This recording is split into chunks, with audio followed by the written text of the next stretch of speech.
सीमा शुल्क पर बड़ी कार्रवाई की गई है। पुलिस ने विदेश से हो रही तस्करी का भंडाफोड़ किया है। लाखों का चाइनीज लहसुन बरामद किया गया है। साथ ही 1 करोड़ से अधिक का विदेशी सुपारी बरामद किया गया है। सीमा शुल्क माफियाओं की तलाश में लगी हुई है। बता दें कि 9,82,000 की चाइनीज लहसुन और 1 करोड़ 4 लाख की विदेशी सुपारी जब्त की गई है।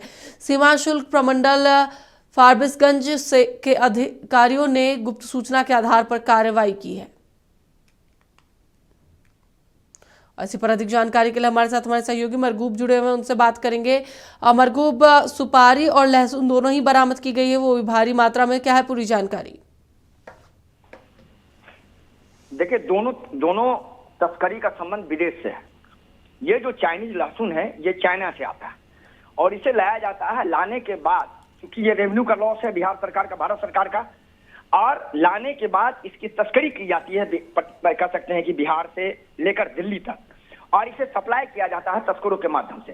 सीमा शुल्क को इस बात की जानकारी मिली थी कि एक बड़ा खेप चाइनीज लहसुन का, एक बड़ा खेप विदेशी सुपारी का जा रहा है जो पूरी तरह से अवैध है और ये विदेश से तस्करी करके लाया गया है। इस पूरे मामले में फारबिसगंज के इलाके में दबिश दी गई। दबिश के बाद जब इस पूरे मामले में सर्च अभियान चलाया गया तो 1 करोड़ 40 लाख का विदेशी कसैली सुपारी कहा जाता है वो बरामद किया गया और लगभग लाखों रुपए के चाइनीज लहसुन बरामद किए गए, जिसे छोटे छोटे डब्बे के साइड में उसे पैक किया गया था जिससे पता नहीं चले।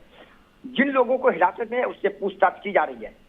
पूरी जो जानकारी आ रही है वो जानकारी आ रही है कि ये पूरा नेटवर्क जो बॉर्डर इलाका, उस बॉर्डर इलाके से चल रहा है और बिहार होते हुए ये सीधे कह सकते हैं कि नेशनल हाईवे से ये दिल्ली और मुंबई के लिए निकल जाता है। ये सिर्फ बिहार का जो रास्ता है, ये रास्ता सिर्फ तस्करी का रास्ता है। यहाँ कोई ये नहीं कि चाइनीज लहसुन और कह सकते हैं कि विदेशी सुपारी यहाँ सप्लाई नहीं, इसे बड़े बड़े शहरों में कह सकते हैं कि ऊंचे दामों में इसकी